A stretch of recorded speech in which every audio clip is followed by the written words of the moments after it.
Greetings, everyone. It is the Ash Heritor, and welcome to Terra Invicta. This is a real-time / turn-based science fiction grand strategy game that starts off with you developing a secret society, or more of a shadow government, across Earth itself until eventually you go out and colonize the nearby solar system, all in preparation for a coming alien threat that gradually starts to arrive throughout the course of the campaign and manipulate events taking place on the Earth itself. This game is very heavily inspired by The Expanse, which is a book series and TV series that I love. And it has all of the grand strategy elements and, large-scale world building, manipulation, all that type of stuff that I normally really like. So I have been waiting for this game for quite some time. I've actually already played it quite a bit. It is not an easy game, so I decided not to do a blind playthrough of this, because I would just lose, as I did several times. So, I figure now I have some of the necessary skills that we can at least get reasonably far into the game, as I have done so before as the Resistance. But we're not going to play as the Resistance. We are going to be playing as... I'm going to pick the modern scenario, because it's the only one that we can do. We have the full solar system, which, by the way, includes the Earth and 349 other space objects that you can interact with. It's pretty damn wild. But we are actually going to switch it to a medium solar system. It's going to reduce the amount, but the reason why I do this is because in the later game, it starts to actually slow the game down quite a lot, processor-wise. As far as the factions, we're going to keep it to all 8 factions. So there are 8 factions that you can choose from in the game, and I will go into each of these factions and their objectives as we encounter them. But to start with, we are, of course, going to be playing as the Servants, because we're going to be alien cultists. So the aliens arrive, and we're like, praise the alien, let's worship them. What could possibly go wrong? And I haven't actually tried these guys yet. Apparently they're easier. I didn't even realize that, but whatever. I just want to play them. But we're going to change up our name a little bit, because I want to have things be a little bit thematic. So we will call our faction, let's go with the Illuminated. And our faction title should be an Archon, because, of course. And what should our faction fleet name be? This is basically the starting designation for what we would call all of our fleets. Let's go with the themes of light and darkness. We're going to call our fleets Umbra. Alright. I'm going to go with normal difficulty. As I said, this game is incredibly hard. And then we're going to just start. By the way, guys, if you're new here, I do a lot of grand strategy. I also do a fair bit of role-playing games, and I do everything with the focus of an author and a world builder, which is what I am. I'm working on a novel. I have written and published several short stories for the Black Library, which does all of the fiction for Warhammer, and I am creating a tabletop RPG with its own accompanying world that actually ties in with the world that I'm writing for my novel. So yeah, I also tend to focus on the narrative of every game and approach things from a storyteller's perspective and try and create the best experience in that sense. I don't try to game games, as in I don't choose the best options because they're the best. I might accidentally choose the best every now and then, but I like to set a theme for what I do and roll with it. And then, evolve as it goes. But anyways, let's get this started. So this game, you'll see pretty quickly that the early game is a lot of managing nations. So you're actually controlling not one nation on Earth, but rather many nations on Earth. As I mentioned before, you are basically a shadow government. So you're controlling, you're swaying and influencing the various nations on Earth to do your bidding, to serve your agenda. And our agenda is, of course, to make the aliens have the easiest possible time in their takeover of Earth. And you'll see when... I'm not going to spoil anything for the aliens, what they are and all that. I know a bit about them. I've gotten to the point where, not where I've interacted with them in any of the games, but definitely where I've seen them. And they're pretty damn cool, I will say. By the way, this game is developed by the developers of the XCOM 2 Long War mod, or the XCOM 1 Long War mod. I think they did one for XCOM 2 as well. And it really shows. This game is long, so this will be a series. Will be a series if it gets enough views. Anyways, this will be a series. So you know, if you want to see more, leave a like, and feel free to comment down below. I enjoy reading comments, and it helps the algorithm. So everyone wins, and I usually respond to these comments. So you know, everyone wins. We remember the day the stars answered, the day we learned we were not alone, as a familiar sun rose on an unfamiliar universe. Some of us saw wondrous possibility, and others, existential danger. The astronomers had insisted that the bright streak in the sky was no natural phenomenon. Most of us didn't really believe them, until it burned through our atmosphere and crashed in a remote region, leaving only wreckage and uncertainty. In our ignorance, we fractured, taking refuge in our most primal emotions. Each of us saw what we wanted to see. Rapture, fear, revelation, lies, and at the nexus, salvation.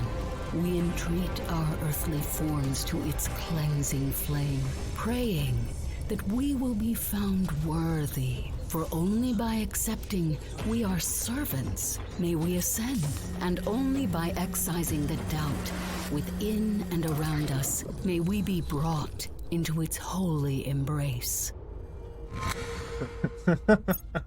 Alright, pretty sick. So every, the introduction videos, basically, like, the first part is the same, but then all of the 8 factions have their own little unique second part of it. So this is pretty great. We're gonna be worshiping the aliens, guys. Praise them.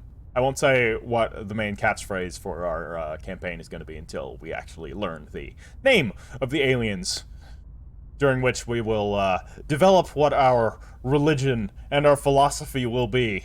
Anyways, our job is to cleanse humanity of its impurities by accepting the embrace of this alien presence and facilitating their acquisition of Earth and whatever they so desire. Alright, so a UFO has crashed down in the Zambia-Malawi region. A small UFO has entered Earth's atmosphere and exploded shortly after it touched down. I just want to point out that that does not look like a naturally occurring meteorite. No, no, no. That's definitely something. An alien vessel has crashed down in the Lusaka region in Zambia, Malawi. While the wreckage is unrecoverable, we suspect an alien life form escaped into the surrounding countryside. We should definitely try and make contact. Superior. The Council has appointed you as our acting representative and military commander. I am Judith Howell, your attendant and guide. I expect that what has happened has left you feeling uneasy, perhaps afraid. This is only natural. All has changed. Our old lives are gone, but there is a new world to come. Everyone shall have a part to play, and yours will be one of the greatest of all. I am sure you have been told many things about me, and I expect that most are bad. You no doubt have many questions, but I am afraid I cannot explain myself fully. Not yet. Just know that there is a greater purpose behind the instructions I give you. I promise that I will tell you everything in time. Until then, I ask for your trust. You're an alien, aren't you? I don't know, I just get that feeling. By the way, the voice acting's great. She's got the kind of, the shaky... I don't know exactly how to describe it. Which is dumb because I'm a writer. But it's like this sort of like, vibration in her voice that's usually something you encounter when somebody's either afraid or incredibly passionate about something, and is often something that you'll encounter with, like, preachers and zealots, which makes sense, because that seems to be what she is. Now, I don't know if the aliens can shapeshift.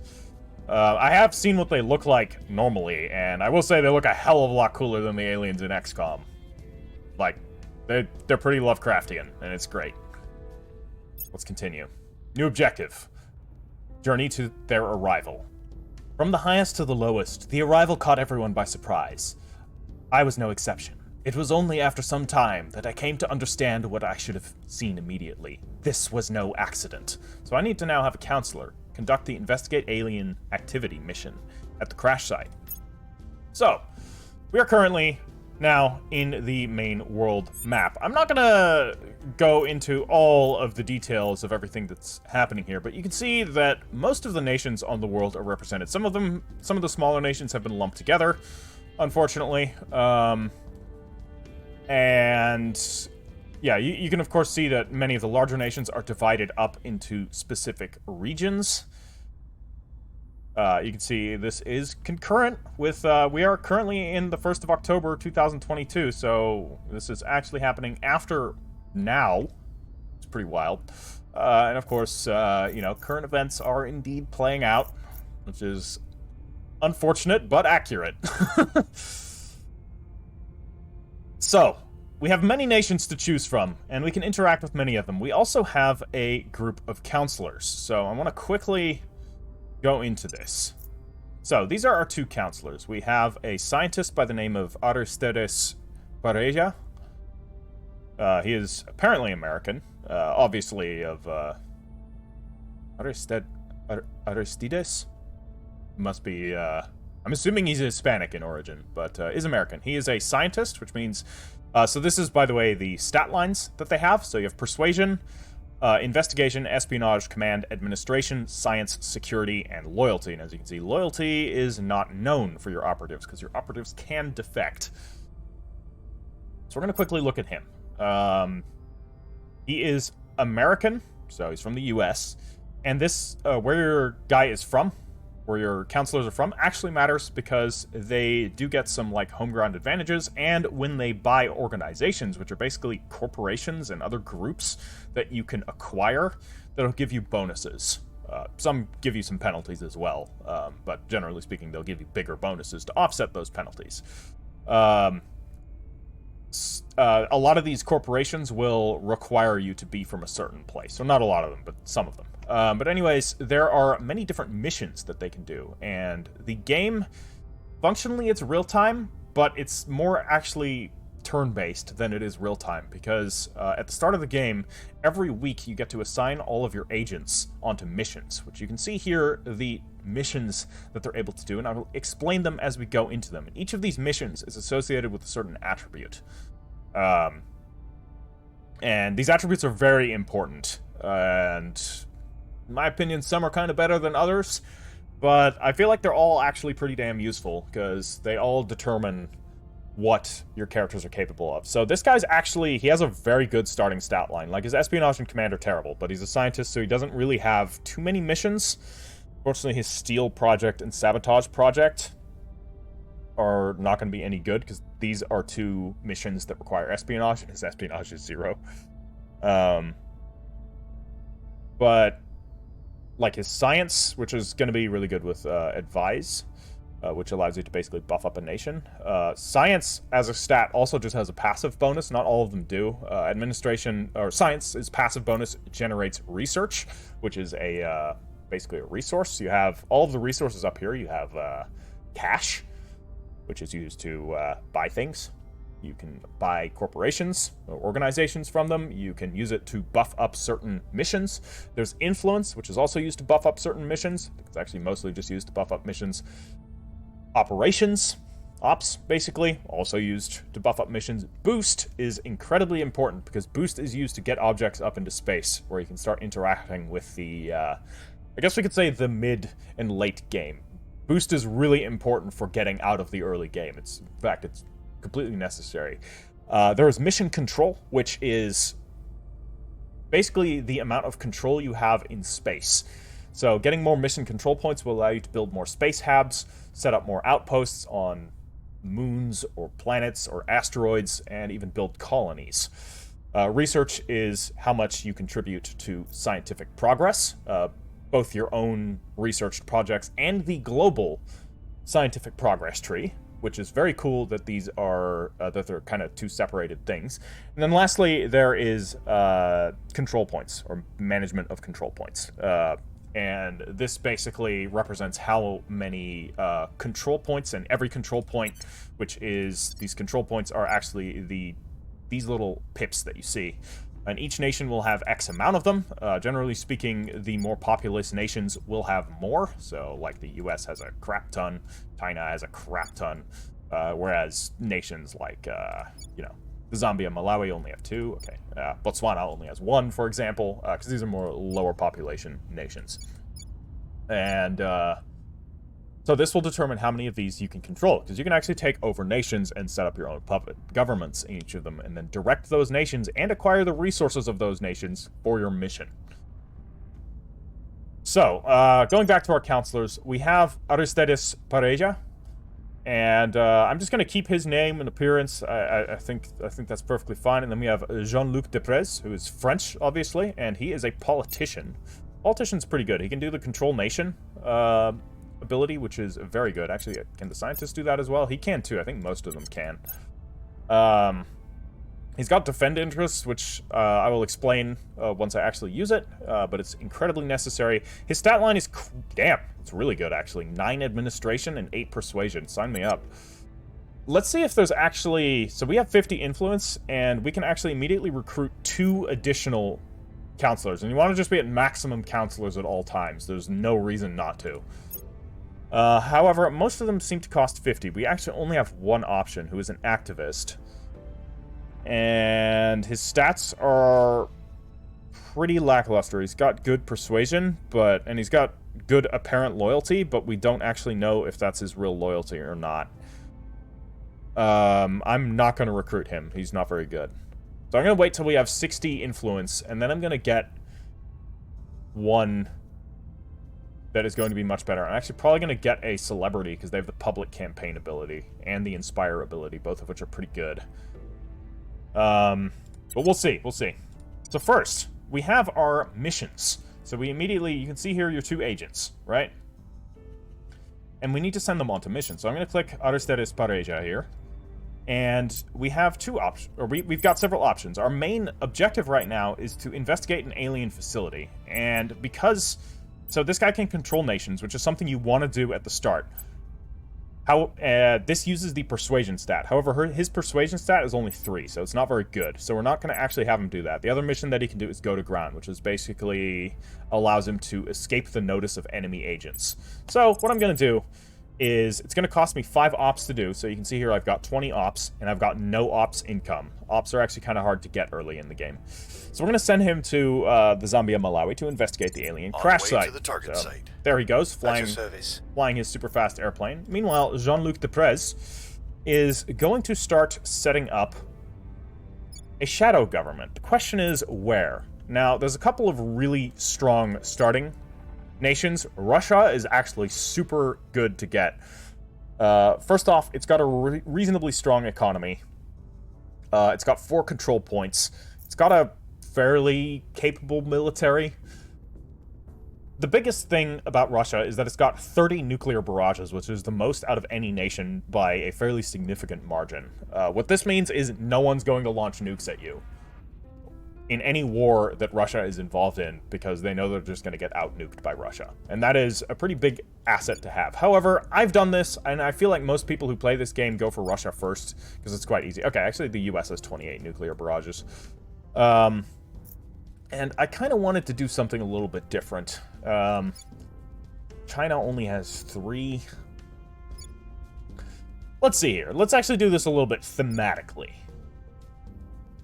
What nation would be the most likely to immediately join some alien-worshipping crazy cult, right?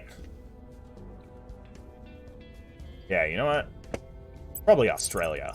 And indeed, we have a 38% chance of, I'm not shitting on the Australians, okay? I love the Australians. Just making a joke. Alright, so we have a 38% chance of using the control nation, which will transfer one of these control points to us. Once we have all 3 control points, we establish direct, I forgot the term. We basically seize direct control over Australia and can dictate all of its actions. So, 38% chance is good, but it's not great. So what we can do is actually spend influence. We can spend, you know, you see here, this is 1, boosts up to a 49, 2 for 60, 4, 69, nice. 876, I'm going to actually do 8, and that'll give us a 76% chance to get us an immediate control point in Australia. The reason why I'm going for Australia is because it's pretty good. It's got a respectable GDP, which GDP will affect the amount of control points, and the amount of control points will affect the various different developments. So you can see here, these are the resources that are acquired from nations. So there's cash, there's monthly research, boost, and mission control. So that is definitely a good option. India would be good, but India is really hard to take. Obviously, China would be exceptional. Same with the US. These are the 2 strongest nations in the game. However, they are basically impossible to take right at the start. Like, as you can see, I'm putting 32 influence into this, and I only have 1% chance. Now, what you can do is use public campaign to boost up your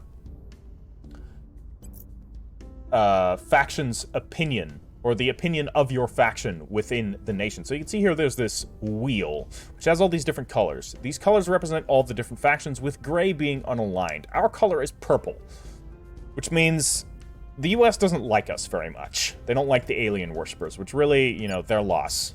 They don't know what's good for them. We should actually look here and see who does like the alien worshippers, and I think the best way to do this is by looking, we can take the controlled nation here, and we can look up here, and we can see which nations would be easy to transfer.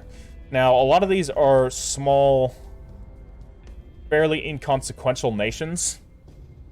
You know, in this game, they're obviously doesn't reflect personal view. It's just, these nations are, generally speaking, low GDP nations. Although not all of them, per capita.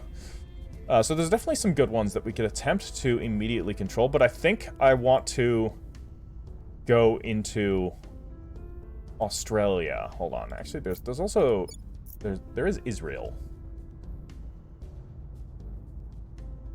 Israel isn't bad. It's only got 2 control points, though.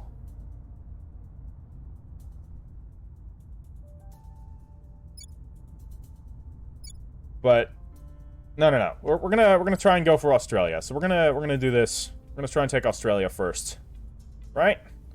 That seems like a good idea. I'm gonna use 16 influence. Putting our people in place. All right. So both of our agents have been assigned missions. Now we can confirm assignments, and then we can speed up the clock to 5 because there's really no point in playing this game slower. I've determined. It's just best to skip through these events. All right, 1 humanity. The growing realization that we are not the sole sapient species in the universe is causing many to see their fellow humans in a new light, leading to hopes that we can overcome our capacity for strife to address the alien arrival as one people. Let us try to set aside our differences and go together, and go forward together. Yeah, I mean, look, we should have already realized that we're not the only sapient species in the universe. I mean, the universe is a big fucking place. If we've developed here, chances are it's developed somewhere else. Okay, select management team. We may now recruit our faction's management team. This is a one-time event. I don't know if you can change this. So, as we stand up illuminated operations, we are selecting our internal management team to help oversee our affairs. While we are gathering personnel from a variety of disciplines, at your direction we will emphasize a particular specialty. So this would increase our monthly influence income by 3 if we choose lobbyists and influencers. This would make sense for a cult, and influence is very good early on. 3 might not seem like a lot, and in late game it's really not. Or into mid to late game, it's really not. But right now, that would be a pretty big boon. Scientists and engineers would also be pretty good. 15 science research early game is also good, but I feel like that's just going to peter off and be useless in the later game. I feel like most of these are just going to end up being useless. Like, this is, in my opinion, flat out bad. For just 10 cash income, because you get so much cash income from nations. Whereas ops Ops, you don't actually start off with any income in Ops, and it's hard to get income in Ops. You, generally speaking, need to have corporations under your control, which you do with the counselors in order to get that. So I'm going to choose officers and operators. That way we can at least sustain operations. We found something. I've learned some useful information from my investigation of the UFO crash-down site in Zambia, Malawi. We will receive a small bonus to our xenology research going forward. So xenology research is one of the 2 research types that are available. Or one of the research types. Sorry, not 2. There are plenty. And basically it allows you to better understand and even communicate with the aliens, which is pretty cool. So that's the end of his operation. Now he just sits idle until the next cycle. So we've completed our objective. We have completed the journey to their arrival objective. Unfortunately, the emissaries were long gone by the time our counselor arrived. We must be cautious. Others are active in the area and will certainly seek to track the emissaries for purposes of their own. We cannot afford to lead them to their goal. So we gain 20 influence and 20 research. So we're at 58.4 influence. We're just going to wait a little bit. We'll have 60 influence. We'll be able to get a 3rd counselor. And we have ourselves a new objective. Study their signs. Have you wondered why that spacecraft crashed as I did? Oh, I'm sure that the scientists and engineers poring over that wreck will come up with some mechanical explanation. But don't you think it's strange that another species so much more advanced than us, so much more experienced, should suffer such an inexplicable accident? We learned the secrets of flight only in the 20th century, yet our passenger aircraft are as close to perfectly safe as any method of transport can be. The emissaries are far more skilled in space than we are in the air, so what could have brought down one of their ships? Indeed. That's always my problem with, like, things that end in UFO, or things that start with UFO crashes. Unless it's something like what she's suggesting, that the crash is a ruse to make us think it's a crash, but really it's not, because a species that can cross between star systems is probably not just gonna randomly crash. I mean, sure, it can happen, but very unlikely. We're now able to undertake the Alien Signatures research project. So, let's actually take a look at research. So this is a really cool part of the game. There are functionally 2 different types of research that you can do, and you can divide up the research that you get among them by basically selecting a priority, right? So the top 3 up here are global research, meaning if these are achieved, everyone benefits. Generally speaking, they only unlock new projects. And what projects are things that only affect you. And currently, we have several projects available. These ones are purely resource projects, so you can use audience research to gain, once it ticks up to 100, you gain 25 influence. You can use commercial to gain 100, and they increase in price every time you do them, these repeatable resource ones. And we have one for management capacity, which is up here. Can be useful, though it's quite expensive, not necessary early on. And then we have the ops one, which would be necessary to get new ops if we didn't choose the ops income management team. Now, there's alien signatures, which is definitely something we want to do, and it's very cheap. So let's actually immediately switch to that. And I'm going to continue devoting, so you can choose to devote X amount of points to it. It doesn't matter how many you put in if you're only putting into one, like, putting 1, 2, or 3 pips into this is always going to result to 100% of your research going into this, because you have no pips anywhere else. So all of a sudden I do this, it's now 50-50, right? Or if I do this, it's now 67%, 30%. Here it's back to 50-50 because I put the same amount in. Okay? I'm actually going to do this. And the reason why is because when you contribute the most to a specific type of research, you actually get to choose the next one, which is fucking cool. Very cool mechanic. Really dig it. So this, basically, if you're contributing to the rest of the world's research, rather than just hoarding your own projects and building yourself up, you get to direct the world's research. And I definitely want to do that in the early game, especially when there aren't too many good projects to invest in. And there's a couple things we need to get to get out of this earthly prison of ours. All right, control mission success. We have gained one of the control points in Australia. Fantastic. So, as we can see here, one of these now has our little alien thingy symbol. I don't know what that is. I guess it's probably tentacles. Now, we're going to go to priorities here.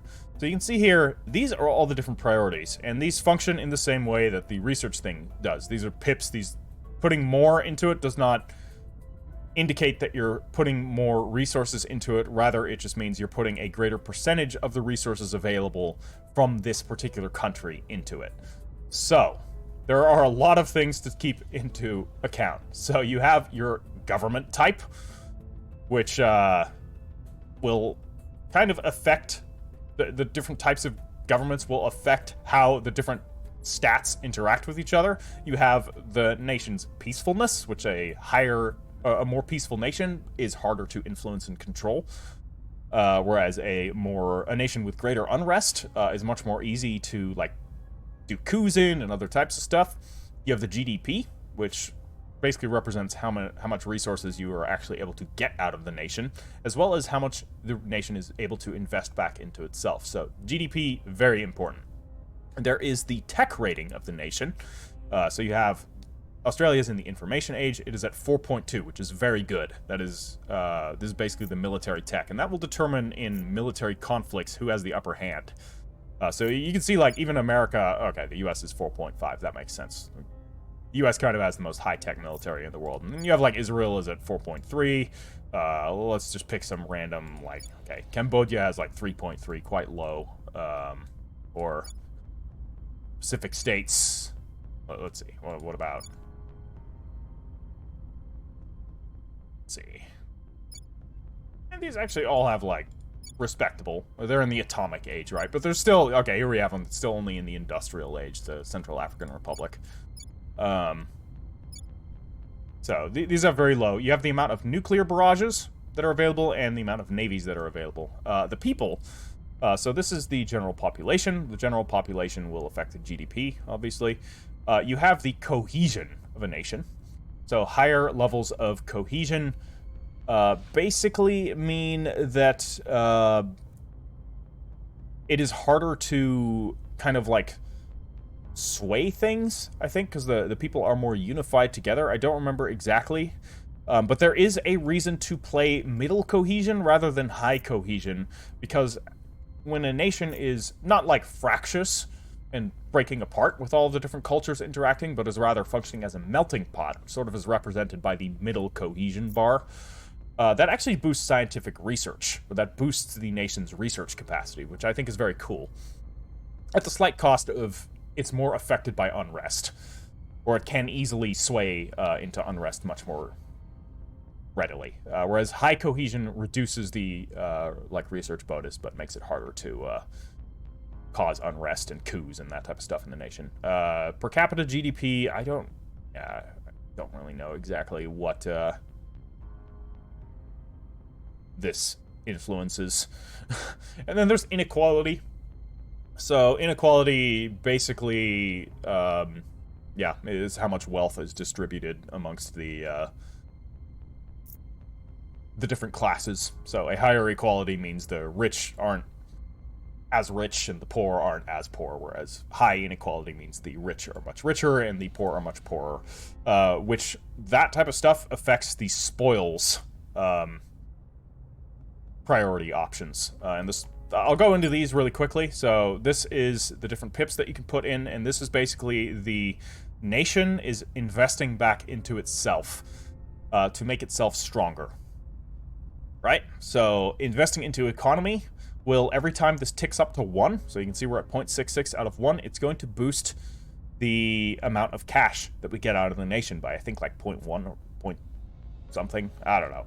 It does also boost the inequality of the nation. So, as a nation gets more wealthy, inequality inevitably comes with that. Welfare is basically used to counteract inequality and to strip away some power of the elite. And there's a reason to do that, which we'll get to very soon. Knowledge, basically every time this ticks up, the nation's research output increases. Unity, every time this ticks up, the nation's cohesion increases. Military, every time this ticks up, you have an easier time.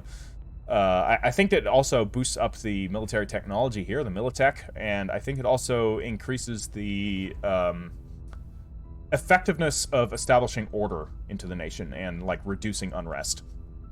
Now, spoils. Spoils is basically you're using the elites to extract wealth from the nation at the detriment of the nation itself. You can use spoils on nations that you don't particularly care about holding, and you just want to reap the benefits of them.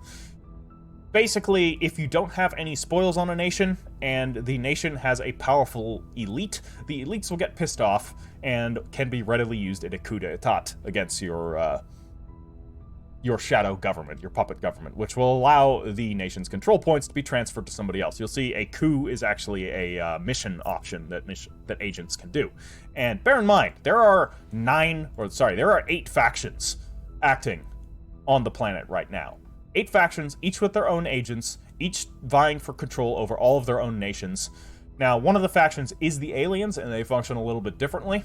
They aren't directly taking control of the nations yet, at least I haven't seen them do that, but there is a lot of intrigue and shit that's going on, so you need to actually be defended against the coup d'etat, because that can really suck. Funding basically determines how much of your nation's wealth is being redistributed to growing the nation rather than going directly to you. So if you want to gain more out of your nation, you basically just ditch the... Is it that?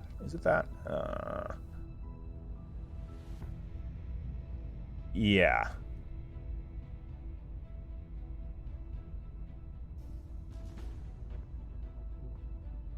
Oh, no. Okay. This boosts up the nation's wealth to that. Then economy. Hold on. What does economy do? Okay, this increases the GDP. So basically by going into economy, you can gradually increase the control points. And GDP will also like minorly affect most of these stats to my knowledge. Now the other things are you can build up a space program, which at 50 points, we will get a space program, which actually this priority here will disappear and will split into mission control and boost. Which mission control and boost, once you reach the number that you need, will actually have the nation basically grant a mission control bonus, which is just a permanent, like if a nation has 1 mission control, and I get that, I would have 0 out of 2 mission control instead of 0 out of 1. Whereas boost basically adds to a boost income. So you build up boost, that's just something you build up over time, whereas mission control is a static attribute. And then lastly, nuclear, or building armies and building navies. Basically, once this ticks up to 60, an army will spawn. Once it ticks up to whatever it is for navies, a navy will spawn. Once it ticks up to 80 for nuclear weapons, I believe you get a nuclear barrage. Yeah, exactly. So, we're going to work on Australia here. We don't need nukes. I would like to have an army, so I'm going to keep 2 points here there. We're going to be honing in on spaceflight. You need spaceflight. Funding is going to be good. We want to have a lot of funding. We don't need to focus as much on military. I'm probably actually just going to drop this to 1 tick here. Unity. It is integrated. I'm going to leave Unity as it is. I'm just going to leave it there because it's not, like, it's reasonably high, but it's not super high, which means I think we're still getting a little bit of research boost from Unity. Knowledge is going to increase the education level, which we are at advanced education. We're at a 9.2 education level, which is pretty damn good. So I'm going to just devote 2 into it. We're going to try and keep it as static as possible. So you can see here the different percentages of our nation's resources and where they're going into. So having this go into economy, buffing our GDP, yeah, probably good. And welfare, we have moderate inequality. I'm going to put welfare to a 2. All right, so this is us. However, the other 2 control points are still under control of the Australian government. So we're going to need to wrest control of those so that we can seize executive control over the nation. All right, now let's unpause it and continue on. UN Security Council meets. The UN Security Council has met to discuss the alien arrival. Unfortunately, the hoped-for show of international unity did not materialize, with China, Russia, and the United States accusing each other of hiding knowledge about the alien crash and preventing full access to the site. We have an opportunity to shape events to our advantage, even make our case directly to the nations of the world. However, with the eyes of the world on these meetings, our counselors' risk exposure to our enemies is extremely high. So we have 3 options. We can remain in the shadows, which will do nothing. We can quietly steer support for the Illuminated, which will give us 25 influence, but they'll get a bit of intel on our counselors. And basically gaining intel on the counselors means that enemies can use missions more effectively against your counselors, but you can always use the go to ground to reduce the enemy intel on your counselors. Or we can deliver the manifesto, our manifesto to the world, which will give us 50 influence, but basically expose our counselors completely. I'm going to go with this. It's the cult thing to do. We believe we can join them as brothers and sisters if we only convince them we are worthy. Alright, so here we have just encountered one of the other factions who have presumably gone public. We have encountered the Academy. Led by members of the Earth's scientific community, this faction has concluded that any species able to cross the stars must have moved beyond violence as a mechanism to resolve conflict. They assert that humanity must work to build a bridge to ensure the aliens treat us as equals. We believe we can join them as brothers and sisters, if only we convince them we are worthy. So, basically, these guys want to elevate humanity to a point where the aliens will be forced to not view us as a lesser species, and will be forced to entertain us as equals. You can play as these guys, but they're the hardest faction to play as. Because they're kind of treading both extremes in a very difficult way. Alright, so time proceeds onward. Now, we have reached the next assignment phase. And what we definitely want to do is recruit ourselves a new agent, which we can use immediately. So we currently have, what do we have? We have a politician and a scientist. We do not have anyone. No, we do have somebody that can do public campaign. Okay, that's good. Do we have anybody that can defend interests? We do. The politician can. The scientist cannot. It would be good to have somebody else that can defend interests and somebody else that can do public campaign. Having having like 2 people with high persuasion, I think is going to be really good. The celebrity guy, he's got alright stats. But this diplomat is very solid. He just has, like, good stats all around the board. The spy, too. The spy early on, although this spy is actually very nice because he's got really good persuasion as well, which is unusual for spies. But just looking around, other potential characters, yeah. All these different attributes. You know what? Let's see here. He has the Crackdown Purge. Yeah, he's got public campaign. And he's got enough persuasion that I could use public campaign. And all of these other things are pretty useful. They're not immediately useful. But for now, he's going to be able to use public campaign. And in the early game, you're probably setting one person onto permanent public campaign anyways. And then all these abilities are going to end up being much more useful in the later campaign. And he's only 18 years old. Look at this fucking kid. Dear Lord. Means he'll last a long time. To my knowledge, the counselors can die of old age. Yeah, we're absolutely recruiting him. He's pretty good. So, this means we can also immediately use him. So, let's see here. Cash. Standing by for orders. Cash Bland. It's a weird name, pal. But what he's going to do is he's going to immediately start to... Actually, before we do that... Reporting in. Let's look and see. What is our chance of controlling Australia again? Getting another control point. 46%. It's not great. At your service. So what we're going to do, because you can actually increase the chances of gaining another control point by doing a public campaign, which will increase the sentiment for our faction, which will make it easier for us to gain control points. So, I'm going to have him use the public campaign, which will, this basically uses the persuasion stat. And we can invest money into it to give it a higher chance, but we don't really need to, so... We must persuade the people. Fine with an 89% chance of success. Meanwhile, our pal is going to attempt another control nation, right here. Or actually, go for New Zealand. We're going to take Australia and New Zealand. Fuck it. We're going to do like a Southeast Asia. Yeah, you know what? I want to settle in Southeast Asia. So what I've done before, where I was very successful, is I took Russia and the Nordic states, and like also the Baltic and all that type of stuff, and Ukraine. I actually ended the war with Ukraine as Russia. I just sued for peace.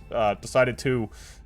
pump up the welfare, strip the Russian elite, all of the oligarchs of all of their power, and formed Russia into like a super peaceful nation where we made an alliance with Ukraine and then peacefully annexed them into a different Russian union. It's like, they're Putin, that's how it's done. You be nice to them and make them want to join you rather than fucking trying to conquer them, dear Lord. Alright, so he's gonna attempt a control on New Zealand. He's got an 84% chance, and New Zealand isn't bad. It doesn't have much GDP, but it's got reasonable potential as a nation, so, you know what, I'm just gonna take it. That, and it's really hard to attack, so, like, it's an island nation. Most nations aren't even able to attack it. Meanwhile, what is he gonna do? Do we want to send him to start interacting with some of the other nations out and around? He could also go for New Zealand, so 46 or 43% chance. What about other countries here. There's Indonesia, there's the Philippines, there's... Oh, that's Singapore, okay. Go to New Zealand. Let's give this another try here. You can advise too, which is pretty good, but not really necessary until you have a good nation to invest it in, because advising basically uses your command, administration, and science attributes to buff up the military funding. The I think the administration buffs up the... What does it do? We can see right here. Financial, so that upgrades the economy, and then the science upgrades the knowledge investure of the nation. But it's not really useful until you have a nation that has, like, reasonable funding capabilities as is. Otherwise, it's just kind of, like, a waste of your turn. But we're going to send him here. It's a 43% chance. Let's actually spend 2 to bring that up to a 65% chance. And we can see if we can wrest both control points of New Zealand in one go. It's unlikely that it'll happen, but let's give it a try. And we'll continue on.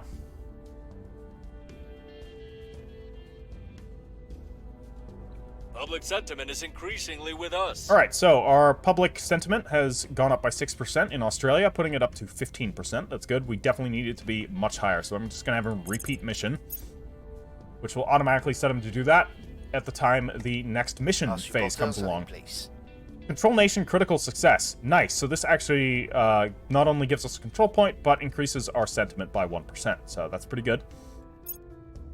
Enemy counselor detected. So we've detected counselor in the Botswana. Okay, not really important. Our presence is growing. Hey, we took New Zealand. So, let's take a look here. What do I want to do? Oh, New Zealand actually already has a space program. What the hell? So, we want to definitely invest into mission control and boost. We don't want nuclear weapons. I don't care. Increase funding, yes. No military. New Zealand's already homogenous. We don't need any unity. Our education's really good, so we're gonna actually bump... Nah, we'll keep knowledge there. And our economy is good. Welfare, we're gonna decrease this down to 2. We'll decrease this down to 1 for now. And then we can just click this and apply this to the other one. And that's usually what you want to do. I don't really know what the benefit is of doing different things in different regions. But anyways, so this is going to basically allow us to start developing some boost and mission control, which is going to be really useful. So as you can see here, the boost has already gone to 0.08. So after X amount of time, we will reach that boost 2, which will basically give the nation like a point what? 0.26 boost income. So, you know, that'll gradually build boost, and obviously if you have multiple nations and you're doing this, that starts to add up, especially when they start increasing over time. So we're in the next mission phase. We don't quite have enough to get another counselor, unfortunately. We have some supporters in North Korea, so we could easily seize North Korea, but North Korea is just terrible.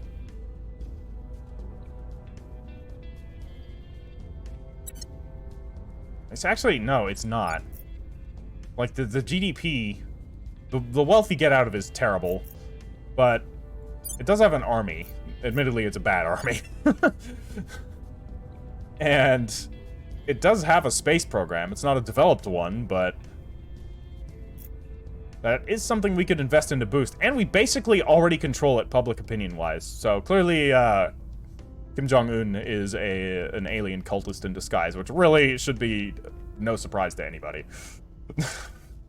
So actually, you know what? You make a point. I am going to take North Korea. Standing by for orders. I'm going to send this guy to do it, because he has a bad persuasion score, but North Korea is basically just begging to join us, so he can basically just do that himself. Meanwhile, Jean-Luc Perez is going to head back to Australia. We have a 60% chance now, so even that little public opinion boost that we got from Cash Bland's option, or Cash Bland's mission, has drastically increased our chances. So we're going to spend 2 influence to bring that up to a 76% chance, and let's We must not only go. defend human lives from the aliens, we must ensure those lives remain worth living. Alright, so this is the Resistance, another faction. This is kind of the tutorial faction that you play, and I think are the most, like, normal of the factions. They're actually pretty fun. This is the one that I got the farthest with. From my knowledge, all of the factions are pretty cool. They all functionally play the same, just with different objectives, more or less. So, the leaders of this group are convinced the aliens are a threat to humanity's ability to determine its own future, and they are quietly preparing to fight them. Basically, the Resistance wants to fight the aliens, but you'll see soon enough there's another faction that also wants to fight the aliens, but wants to do it in a much more savage and brutal way, basically going scorched earth, kill everything that supports the aliens, and drive the aliens from our solar system. They just want to go, like, full Imperium of Man, kill, purge Xenos. Whereas the Resistance is a bit more measured, a bit more like XCOM, right? Like, they might not even be opposed to the idea of making a deal with the aliens, providing that humanity isn't further threatened in the process, whereas the faction that wants to kill the aliens would not be for that. Nor would they like us, so that other faction, Humanity First, which we'll see soon enough, is going to be our chief threat, in my opinion. The Resistance are a threat to us, too. We need to deal with them, but the other one is more important. So, we will wait. Time will speed on. We've moved the needle. Public campaign success. We are now at 20% sentiment in Australia, which is getting somewhere. It's not great yet, but it's okay. As you can see... We've got our people in place. Alright, we now have North Korea. Fantastic. Just what I wanted. Keep the boost in mission control. Ultimately, that's kind of just what I want out of this. Might even be valuable to put stuff into nuclear weapons. You know what, I'm gonna invest in North Korea. Fuck it. We're gonna make North Korea great again. Oh, God. What am I doing? Alright. Let's go. We've gained significant support. Nice. So we have 2 of the 3 control points here in Australia. Prepping for So next mission. we're looking pretty good. Let's copy this here, so both of our control points are now doing the same investment.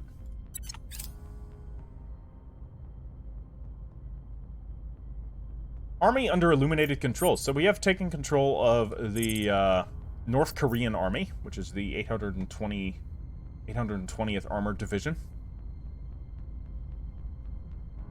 We should come up with cool names for our armies, by the way, like thematic names for the nations that they're involved with, and that could be something that you guys can give me suggestions for. So if you want to see an army named something, if you want a counselor to be named something, keep it thematic with the nation that they're from, right? So, but you know, feel free if you're from France and you want the French counselor to be named after you, just leave it in the comments and I'll do it. I'll do it. First come, first serve, though. Not changing things after they've already been changed once. All right, we are almost at a point where we can get ourselves another counselor, which is unfortunate that we missed that. Unfortunately, we probably shouldn't have spent that extra influence here, but we did what we did. You stay on public campaign here. Do one more. I will try to sway the I think public. that'll probably be good enough. Ready. You. So we control North Korea. What else can we do? Are there any other nations that might be worth checking out for what we can control? It could be in this region that I might want to own, right? Not really seeing anything. I mean, there's the Pacific states. You take that. They're nearby, right? So the Pacific states are, I think, sorry, zoomed out a little bit too far. This is the Pacific states. They really don't have much. But again, they're hard to... They don't have much education. They are diverse. They have high inequality. It's not a very good nation. I will go for them when we have a reason to go for them. And you'll see there is actually a reason to go for them eventually. So, what I'm going to have him do instead is... Because there's really not much point in him just sitting around doing nothing. I'm just going to have him make a... kind of a half-assed attempt at seizing control of Singapore. Singapore's alright. Meanwhile, Jean-Luc Perez is going to attempt to gain the final control point in Australia. You see here now with the public sentiment increase, again, it's bumped up to a 76%. And I think I'm just going to invest 1 to bring it up to an 82. So that's 1 influence. We need to get 60 influence, which we will get before the next council run. So we can actually do that right now. So we can recruit our 4th counselor. Looking at, we have our, no, we have our spy already, actually, so we don't need another spy. We have, let's actually look here. Our spy has 7 investigation and espionage. That's pretty good. It's good to have somebody it's good to have at least one person with all of or with it's good to have somebody that has something good in every single stat in the game. Not like one character having all of the stats, but rather somebody among your counselors can fulfill the stat role, providing they have the missions that actually use them. So I want to look and see if there's somebody that has good command. The astronaut, of course. However, the rest of his stats are not very good. The celebrity. Celebrity doesn't have very good, like, command abilities, unfortunately. The astronaut has a great array of abilities. But don't really think his stat line's all that good. It's alright. 5 science. It's just like the rest of them are kind of bad. This investigator, though, 9 investigation. Could be pretty solid, but he doesn't really have anything that he can do that's going to benefit us in the early game. Let's look here. I'm really unimpressed with most of these guys. I'm just gonna say. Tech Mogul is good. Hostile Takeover is nice because you can seize corporate assets from other agents. Though, again, that depends on how much you know about the agents, which requires you to get intel on the agents. Thankfully, we have a spy that can do that. The Activist, though, he's not too bad. Got more public campaign capabilities. The thing is, just the rest of his stats are terrible. His 8 Persuasion is pretty nice, though.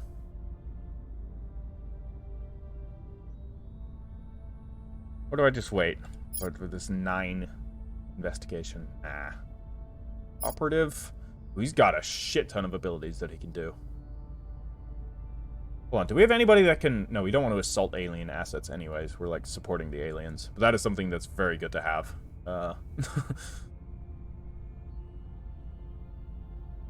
Damn, he can do a lot. Protect target, that's pretty good. But I'm gonna hold off. So let's continue on. The agents that you get do kind of show up again differently. We're now able to undertake the Information Science Lab project. Okay, this will allow us to build a science lab on a space station, but that's not really useful to us yet. By the way, just want to eventually do it. There's a lot of stuff out there that you can interact with. You can interact with all of those objects. They all do things. It's pretty wild.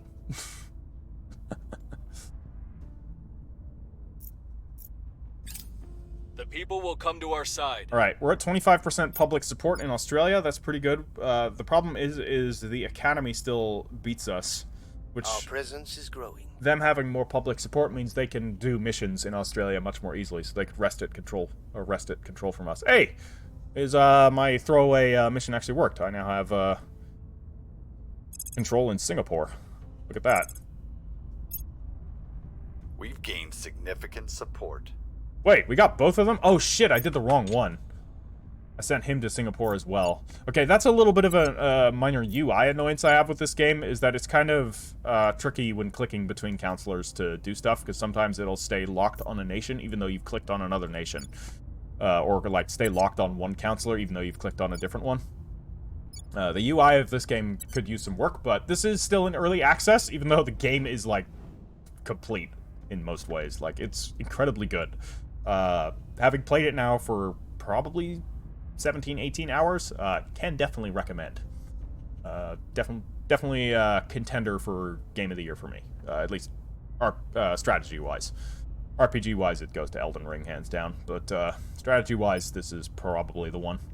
So yeah, we have both control points in Singapore. We can invest into a spaceflight program, or we can just... I'm not going to invest into a spaceflight program, nor am I going to invest into an army or nuclear weapons with Singapore. I'm just going to leave it as is, and we're just going to focus on economy here. It's got some moderate inequality, so we definitely want to do something about that. We can increase the education a little bit as well. We'll bring that to 2. I'm going to ditch Unity, and we'll increase our funding to 3. And let's drop our welfare by 1. And then use that for both.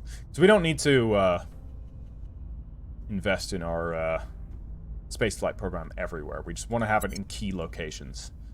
And right now, so Singapore is an economic region, so basically the economy priority is buffed here, so the GDP of this nation should be going up eventually. This is a bit finicky to control. But generally speaking, there you go, it's going up now. And it'll fluctuate. It'll go up and it'll go down, but generally speaking, if you're investing in the economy, the ups are going to be bigger than the downs. So don't worry too much about it if that's happening to you if you're playing this game. Okay, so we control Singapore completely, which is pretty good, but we still need to control Australia. So let's get here. Got a 75% chance. I can actually use a bit of my influence now, so I'll use 2 to bring that to an 85%. I'm going to have him go there. Standing by. This guy... What's he going to do? We need to start garnering support in the nations that we want to take control over. So there's other Southeast Asian nations that are definitely worth looking at. South Korea is good. It's got a strong military. Very strong military. And, like, economically, it's very strong for its size. Japan is basically the same. It's quite good. It doesn't have a military, but it's pretty damn good. The Academy has 1 control point in it, whereas Project Exodus has 2 control points in South Korea, and the Protectorate has 1 in South Korea as well. I might wait on South Korea and try and go for Japan here. Actually, yeah, let's increase our public support here, and I'm actually going to invest 40 money. I don't know what currency this is. I think it's just a representation of money. So we're going to invest that, give us a 77% chance of increasing our public support in Japan so that we might be able to seize control of Japan. Where to? Japan's pretty good. Alright. What are you going to do? So we can control nations here. What is our chance in Japan? 2%? Not very good. Indonesia, same thing, 2%. What about Malaysia? I mean, Malaysia ain't bad. And Malaysia has potential. That's the thing. Like, its stats aren't great. It's at the start, though. Its research is surprisingly good. It's got potential. I'm not going to invest into this, but since this guy really doesn't do much else, what are his chances here in North Korea or South Korea? It's literally he doesn't have any chance in South Korea. Okay. Yeah, you know what? Go for Malaysia. Putting our people in place. Confirm our assignments here. It has always been true that we must leave the cradle if our species is to survive. If these aliens are indeed hostile, the time to go is now. So, this is one of the other factions, Project Exodus. These guys want to leave. They're just like, aliens are coming, they're super advanced, we can't fight them. We're gonna build our own spaceflight program. Get it up to a point where we can evacuate as many people as possible from the solar system and just, you know what? Aliens, you can have Earth. Please don't follow us. So, these guys, I'm not too concerned about. Like, as my faction. They can do what they do. Like, if some humans want to leave, that's their issue. We're winning their hearts and minds. Public campaign success. Nice. We're at 16% support in Japan. Project complete. Alien signatures. There is no doubt, extraterrestrial life has touched down on Earth. The many questions we have regarding its origin, its species, and its intent will have to wait. All that matters now is finding it. By cross-referencing reports of unusual events in the vicinity of the landing site with similar data from our global intelligence network, we've developed a tracking system able to reliably identify disappearances most likely resulting from alien activity. Nice. So, that's our first completed project, which we can now... so here. Many of our followers believe that I am all-knowing. This is not true, but I admit, I allow them to believe it. A certain amount of mystique can be useful. With you, though, I will be honest. And in all honesty, I do not know what the aliens are doing. But I do know why they are doing it.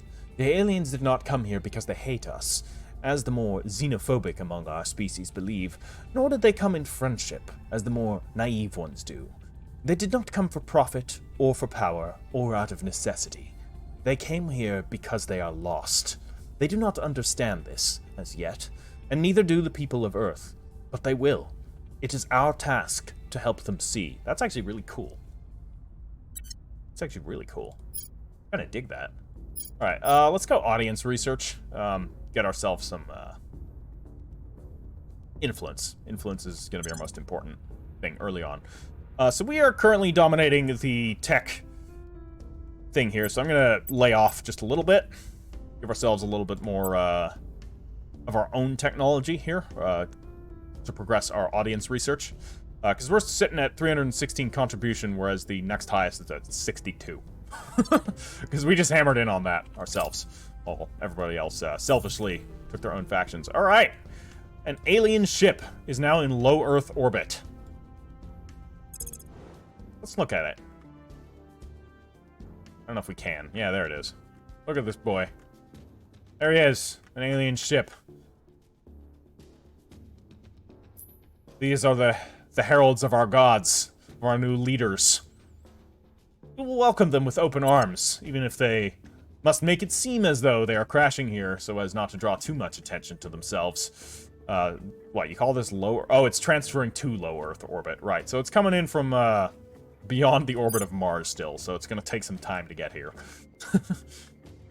No, not that much time. Certainly quicker than what it would take our ships to do that. All right, we now fully control Australia. Wrapping up here. Excellent. So our first course of action is we need to avenge the great disaster that befell our glorious nation in ages past. We need to make war upon the emus once again, and now with greater technology and greater will. The emus are a greater threat than the aliens by a significant margin, and they must be dealt with. All right, now, leaving that aside, because, alas, there is no option to reignite the Great Emu War, even though there should be. Please, Creative Assembly, next Total War game, Great Emu War. I'm counting on you. Make it happen. I'll be really disappointed if that is not the case. All right, well, unsurprisingly, we did not take control of Malaysia. Kind of a waste, but yeah, the scientist that we got doesn't do a whole lot at the start of the game. Like, we can have him advise, and you know what, maybe I should do that. But advising costs 10 influence to do, so it's not something you can do every turn. Now that we have full control over Australia, there's one action that you really want to do when you have full control over a nation that you want to keep, and that is defend interests, because this makes any hostile actions done by other factions against this nation significantly harder to pull off, and it lasts for, like, a year? Or 6 months, I think. It lasts for quite a while. It costs 20 influence, so it is expensive to do, so doing this on, like, all of your nations is not always feasible. This is just why I kind of like to focus on a couple nations, but it's absolutely necessary, because if they take this from us, we basically have nothing. Ready for my mission. So, you're doing that. You are going to continue garnering support in Japan. Keep funneling some money into it. 40 cash. Do we do 80 cash? No, we'll do 40 cash. I don't want to spend too much. Yeah. What's the chance of a purge? Still 0%. All right, what about in South Korea? 2%. In Indonesia? 0. Yeah, it's not looking too easy. So purge basically just replaces an enemy control point with your own. Yeah, it requires the espionage, but yeah, that's pretty good. He's actually good at that. All right, let's public campaign here in Japan. We want to try and secure some control here. Case. Ready for my mission. All right, you.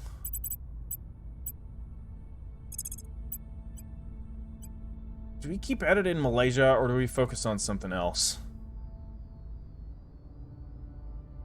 Go somewhere else to try? I don't know. Like, we could start messing around with some of the other regions of the world. What's our... Israel has... chance. Israel's pretty good too, but we'll be spreading ourselves out, though ultimately that isn't much of a problem. It's just a problem if you get attacked and you have allies, because it'll take the allies a long time to get to you if you're distant, or it might flat out prevent them from getting to you. Israel is a 24% chance. I kind of want to just focus in on this region, even though it might not be the best idea, but I kind of like the idea of our cult started in Australia and now it's spreading. You know, as cults do. They always start in Australia. What am I talking about? I actually don't know of any cults that have started in Australia. I'm just making shit up. Don't listen to me for actual history. Well, you can with some things, just not this. Yeah, alright. Okay, just keep trying here. We'll bring this nation to our side. They are not life forms. Alright. Or xenosapiens. They are demons incarnate. They and the traitors who support them will face our judgment. So, these are the guys I was talking about before. Humanity first. They want to exterminate the aliens and exterminate everyone that supports the aliens, including us. So, priority threat, number 1. These guys. We need to cripple them whenever Our possible. only hope is to understand what the aliens want with us and determine how to satisfy them without losing our independence. So, this is another faction, the Protectorate. These guys are like us, but a little bit lighter. They believe that they can basically have Earth surrender to the aliens on favorable terms. And they will do what they can, learn about what the aliens want, and then see if humanity can offer them what they want without having to, like, sacrifice itself or completely give up its independence. I like these guys. This is probably... these guys are the Academy, the ones that want to make the aliens seem... or the ones that want to elevate humanity to the point that would be considered equals. I think I identify with most. Actually, Project Exodus as well, the just fuck off and leave group. I kind of like them too. Securing our interests. Nice. So, defend interest is an automatic success, by the way, and it happens immediately. So if you're doing this while an enemy has planned... So you're seeing right now, the different missions take a certain amount of time. This is where the game is not quite turn-based. And basically what that means is certain missions will happen faster than others. And the defend interests mission happens really quickly, which means if an enemy is using a, like, purge mission on your nation, which takes a lot longer... And so they do the purge mission, and they have like a 66% chance of succeeding, right? And you pull a defend interests mission, that's going to reduce it by, I don't actually know the number, but say by 40%, right? So that all of a sudden their mission now drops down to a 26% chance of success. It's probably a lot lower on a purge. If they have a 60-something% chance to purge you, it means you're not doing very good there.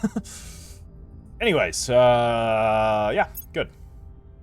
So now we get to select our advisory team. We may now appoint our faction's chief advisors. With our management team on board, we may now recruit our core group of advisors to assist our interactions and oversight with nations aligned with our cause. So we can focus on economic development. Basically, this affects the investment points, right? So we can buff up our economy investment, which in the long term is going to mean we earn more cash readily. We can buff up our spaceflight and boost. So spaceflight, again, basically brings nations into a point where they can start to use boost and mission control, and then this also buffs up boost. So best in the long term for building up a space program. Military, if you want to do like military conquests, that type of stuff. If we want to seize control of nations in the more direct way, we want to do this because this will allow us to build up our armies and tech up our armies faster. And then we can emphasize international aid, which will basically allow us to invest into welfare and knowledge better, increasing our education and thus our science, and our welfare and thus our equality and thus stability of our nations. I'm gonna do this one. We want... actually, no. This doesn't really align with our cult agenda. This is what I would do. But, we're sort of role-playing here. This isn't exactly a role-play campaign, but, we're cultists. So, we are going to veil our cult activities behind, charity, of course, because that's what you do as a cult. The trick is not to look directly at what you are trying to see.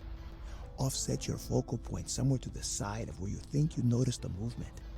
At night, the center of your vision doesn't work as well as during the day. I won't try to explain the science to you. What matters is you'll see whatever is out there before they see you. Colonel Hans Castillo, advising conscripts in Colombia. So, with most of the global researches, this will pop up and there will be a little quote from one of the factional characters. And these characters are all actually pretty interesting. And it's pretty cool. They give you little, like, anecdotes about, not directly about the research, but sort of adjacent to what the research is about. But this is very true. I have studied astronomy and done a fair amount of amateur astronomy in my undergraduate work. And yeah, directly looking at astronomical objects doesn't usually work well. I mean, obviously with a telescope it's different, but just with the naked eye, you're better off looking slightly to the side of it, and you'll see it better. The span of time humanity has spent in space is dwarfed by the span of time humanity has been interested in it. Earliest records of the telescope date to the turn of the 17th century, with regular advancement made every century thereafter. Okay, the telescope, but astronomical stuff, like, our interest in astronomy goes back to, like, 4000 BC, if not more. It therefore follows that on the shoulders of programs such as SETI, which is the search for extraterrestrial intelligence, we consolidate our resources into a unified observation and surveillance program so we can maintain active, constant surveillance on the nearer parts of the solar system. So this research will allow all factions to track alien vessels and structures that are inside the orbit of Saturn. Immediately reveals all alien vessels and habitats within our detection range, and will allow us to research the deep system Skywatch. The Surat al-Baqarah teaches that in the creation of heaven and earth, a wise people may find the signs of Allah.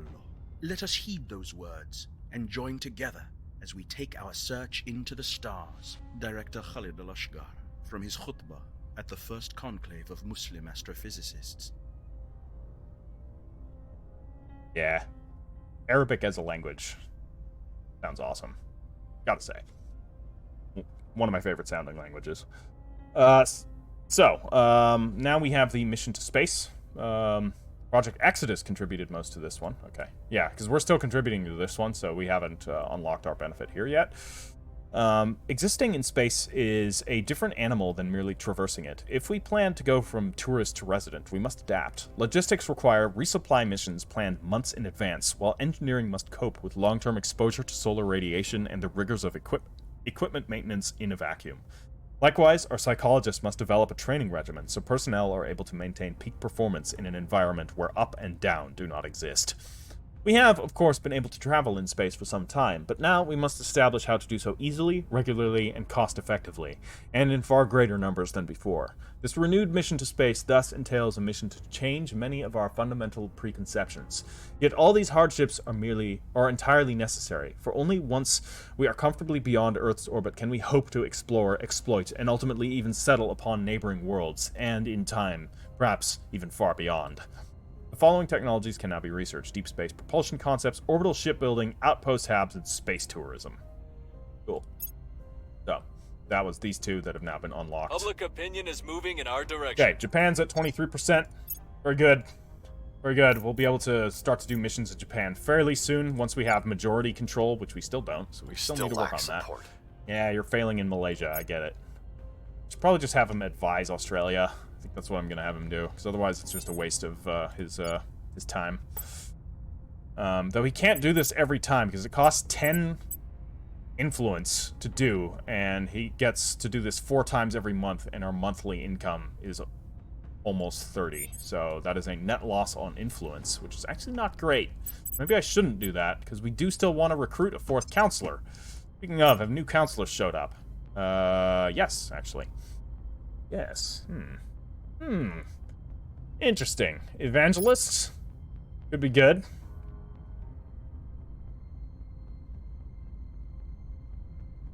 So, evangelists are very interesting. I haven't actually used one of these yet, but they can do some pretty cool stuff. He's got very good persuasion, so he'll help with the controlling. But he loses money. So there's all these traits here. Yeah, because he's indulgent. I don't think I want to do that, because I don't want to have somebody that loses money. Let's actually wait until we have enough to afford the 60% guys. Oh, hold on. There's another one here. South Africa. He's an addict. Ah, fuck. Also not good. Though he does provide actual monthly income. And some influence. Not as much, though. Augmentations, which is basically leveling up, is cheaper for him, too. And I'll tell you what. His stat line No, his security is terrible. The evangelists generally have bad security, but he's, like, really bad. I'm just quickly looking. Is there anybody else that I would rather have? I feel like this diplomat would be a better option. There'll be another guy that can defend interests. And he does the really good, like, early to mid-game options. And plus, he can advise. And his stats are alright for advising. Well, no. Actually, they're pretty bad. We need another diplomat. So if we don't get the other diplomat, I think it's probably better that we just get this, evangelist. Like, the one security is pretty terrible, but there's ways to buff that up. Unifier. Wealthy. So he does earn a respectable amount of money. The addict isn't good. Yeah, his security is terrible because of the fact that he's an addict. Oh, man. Judge? Okay, Judge is pretty good, too. Judges can do the defend interest. Just his stat line's very mediocre. And of course, there's the celebrity. He's from Nigeria. You know, his stats aren't terrible. He can inspire, which is good. But ultimately, I feel like he doesn't have very many mission options. Fixers? Lots of options. Lots of options. Can defend interest, that's good. Can protect target, that's also really good. Do stabilizations, that's something that's nice to do, you know, as like an idle thing. Purge. That line is, yeah, still mediocre. Maybe I just wait. Kind of sucks, but what can you do? Acknowledged. All right, are we in a position where we can actually act? Ready for orders. Here, where we can actually Standing by. do something in Japan? Can we take any control here? We have a 16% chance to take a control node. If we could buff up to using a lot of our influence. No, I think we still need to wait. So let's set both of our guys to upgrade to increasing our I'm here. opinion in Japan. So we're just gonna hammer in and just, you know, leaflets everywhere. Cultists handing out pamphlets on every street corner. Standing by. Just pay everyone, At you your know, service. pay people in other corporations to hand out, like, secret cult pamphlets. You know, they don't even have to know what they're espousing. That's all unimportant, you know. Make sure that the masses don't really know what they're getting into. That's the correct course of action here. Alright, so in this case, since we aren't immediately going to buy a guy, I'm going to have him advise. So basically, this is going to increase Offering support. the knowledge, economy, and military of Australia, which is good. Let's go. Continuing Offering on. assistance. So, advise, yeah, basically increases research output by 8%, and the effective GDP used to calculate investment points by 7%, and the performance of its army by nothing. Because we don't have an army. Public opinion is moving in Nice. We're at 28%. I like it. Public sentiment is We're at increasingly 33%. with us. We have a majority, almost. The dreamer in me wants to believe it would bring a golden age of advancement and prosperity for all mankind. But I'm a realist. I know better. Any race advanced enough to find us would be advanced enough to end us, likely without even regarding us. Commander Fiona Ayawade, NATO Symposium on First Contact. This is the character associated with the Resistance, who's, like, obviously Naomi Nagata inspired from The Expanse. Looks like her a little bit. Talks like her. Which is cool. The quiet assurance that humans have carried for so long is gone. The knowledge that we share the universe with at least one other sapient species has caused reverberations throughout our entire society. The very fabric of our civilization is being stretched to its breaking point as conflicting voices shout ever louder above one another. It falls to our leaders, current and future, to rally our thrilled and frightened masses. Now, more than ever, we must come together as a people and prove to the universe that although we may no longer be its center as we once believed, we are no less important. So this will unlock arrival politics, arrival economics, arrival international relations. Basically, these are all different technologies that we can now get to, and we can do clandestine cells as our personal project, which we are going to do because that is incredibly useful. Although, actually, Amusingly, it's not as useful for us right now, but it will be. We're going to get it anyways. But we now have the ability to pick the next research down this line. So, there's a couple of things that we definitely want to look at. So we have completed Mission to Space. This is the one that I just did. We need to look here. I need to find... There's one particular technology that we absolutely need, and that is nuclear freighters. I believe that's actually not the one that gets it to us. There are a lot of technologies, and unfortunately the UI here doesn't really... Let's look here. Nuclear freighters. Okay, solid core fission systems. This is the one. Nuclear freighter. So this basically drastically decreases the boost required to get objects up into space, and is a technology we want to beeline for ASAP. It is incredibly useful.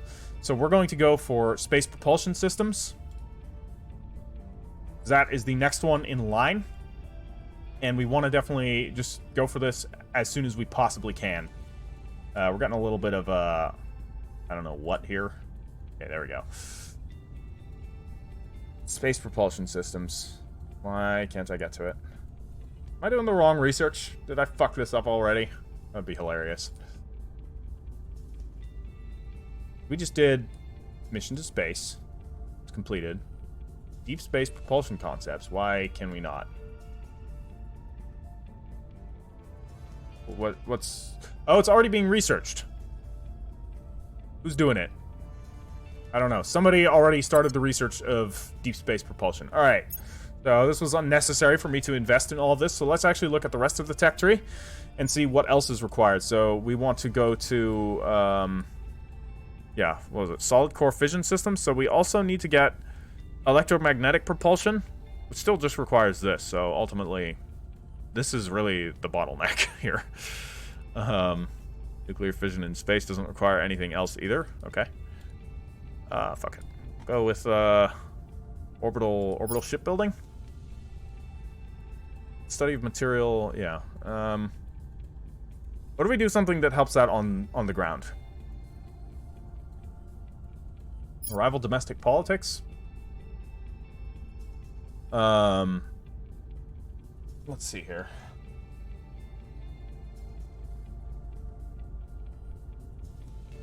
Just quickly looking at, these are all different projects, and it's unfortunate that you can't click on the projects and see what they do. That is something I feel like they should add in. No, we're gonna go with orbital shipbuilding. Let's begin our research. We wanna have ourselves a space program. ASAP. Alright, let's unpause and proceed onward. Alright, so that alien ship that I said was going to take a little while to reach us, well, here it is. They move fucking fast, so, for the record, like, the first ships you build to move from, like, Mars's orbit to Earth's orbit takes, like, months. And that ship just did it in, like, a week. Maybe 2 weeks, maybe 3 weeks. The aliens are vastly more powerful than us. I attempted to, in my previous campaign to attack an alien fleet, because I just built up 3 ships of my own, and I was feeling pretty cocky, you know? I was like, I got 3 warships. We have a combined military power of, like, 60-something. This is this one puny little alien scout ship, basically, the type that like to crash into the planet, just like this one. And I was like, surely we can take that thing down in space. Approach it. It's got 286 attack power. I'm like, I'm gonna retreat. On second thought, let's not fight that. That was a silly idea. Alright, an alien vessel has crashed down in the Lhasa region of China. While the wreckage is unrecoverable, alright, so more aliens have broken out. So our scientist is gonna have something to do next mission, because he's gonna go investigate that. So, scientist, go investigate the aliens. Gonna cost 5 ops, but we're actually earning ops, so it's not a big deal. Let's see what we can see. Ready for orders. Alright, continue public campaigning, or do we want to try and make a push? Now, we're gonna do one more round of public campaigning here. We got a 70% chance, let's invest 20 here. We must persuade the people.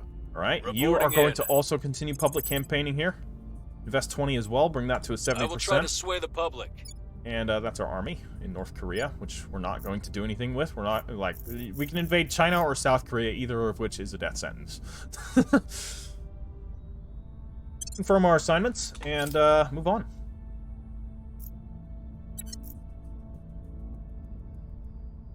We've moved the needle. 44% in Japan, very good. People will come to our side. 55% in Japan. We now control a significant majority, so now is when we make our move. Alright, project complete. Alien, or audience research. So we get 25 influence. Great. Now we can research a new thing. Let's, we could do more audience research, or we could do some commercial research to get, $100.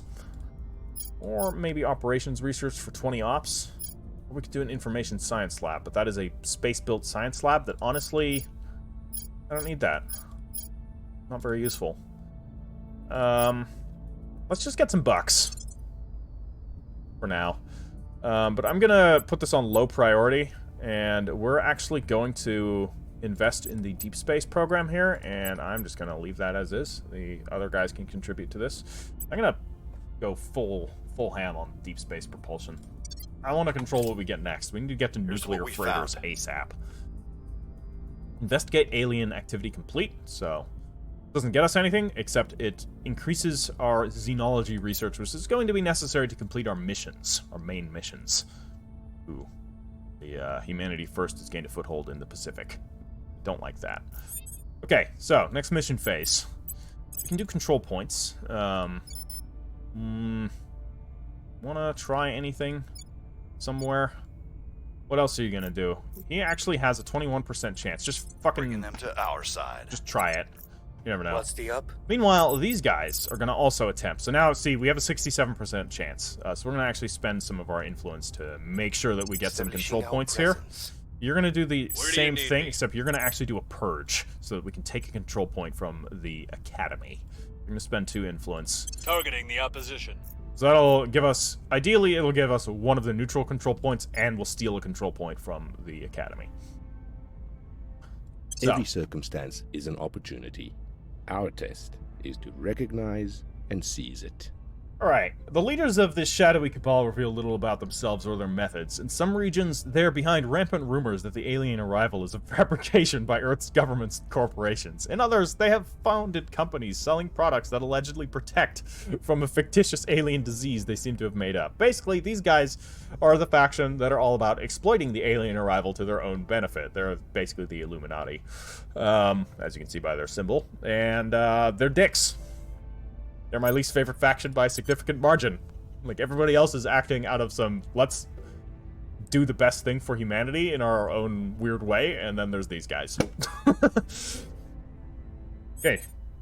Increases our... Oh yeah, right, we need to do clandestine cells, so actually, let's change project to that right now. I'm still not going to immediately go ham into that, and the reason why we want to do this is because it's going to unlock our 5th counselor slot, which is super important, though we still don't have our 4th counselor, because I don't know who to pick. And I'm unenthusiastic about most of them. Although, okay. Looking at this guy, tell you what, I'm gonna get him.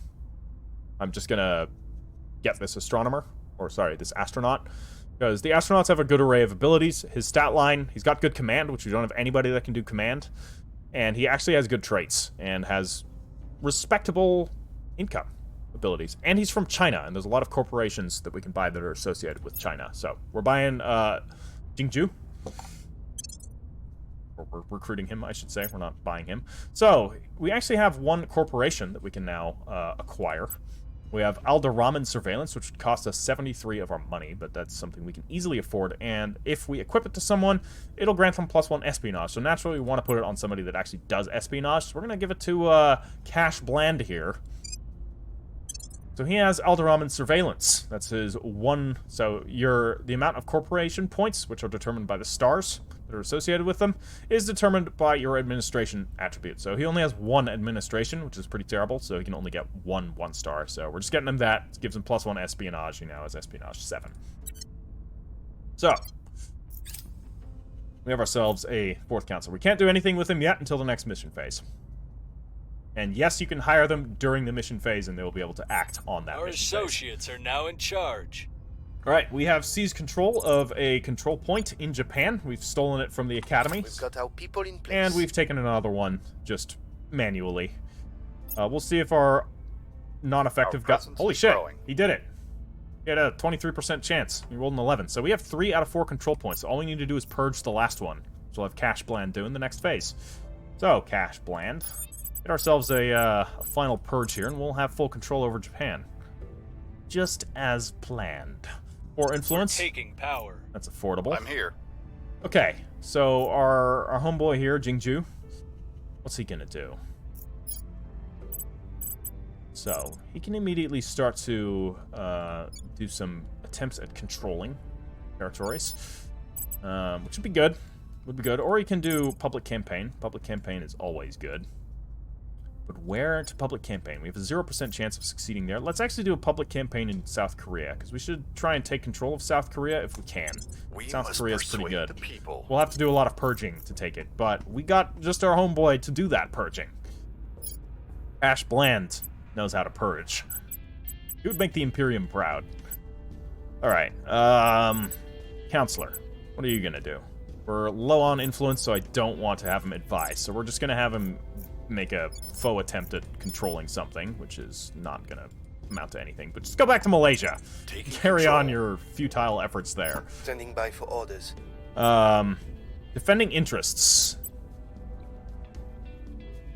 I want to wait, because the issue now, if I do it right now, this is going to trigger before the purge triggers, and we'll only have our 3 control points defended, and that 4th one, once that goes in, will be undefended, which means it's kind of useless to do it right now, so I'm going to wait, and we're just going to let...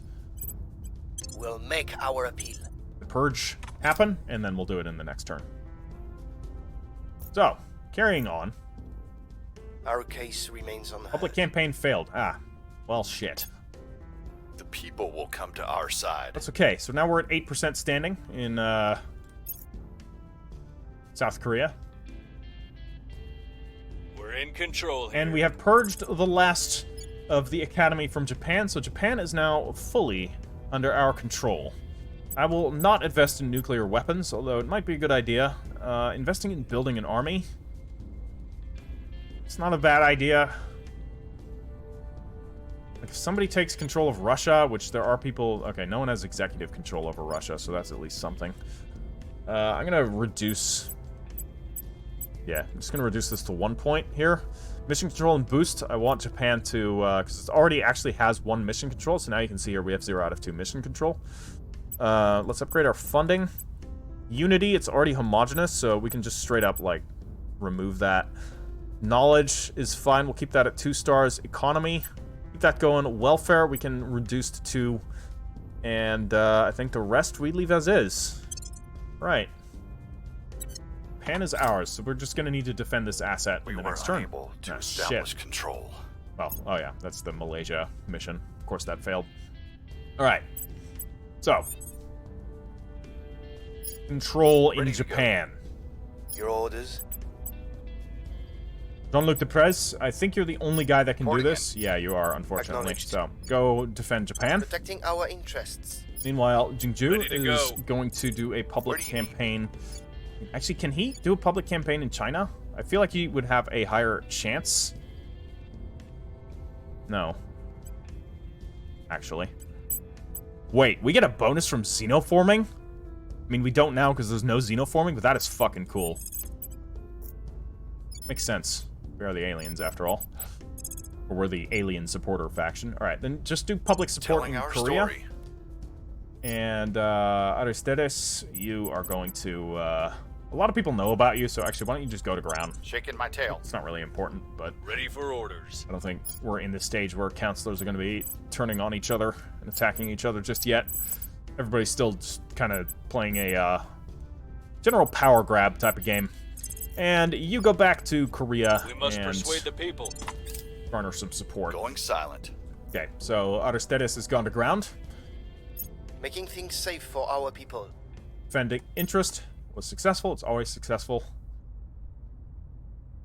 We're winning their hearts and minds. We're at 13% support in Korea. Case remains unheard. Fucking hell, you had an 83% chance. He rolled an 89. Very annoying.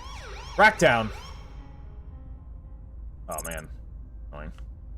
The crackdowns are something that you can do onto an enemy control point to basically give you an easier chance at doing hostile actions against them. Crackdowns, allegedly...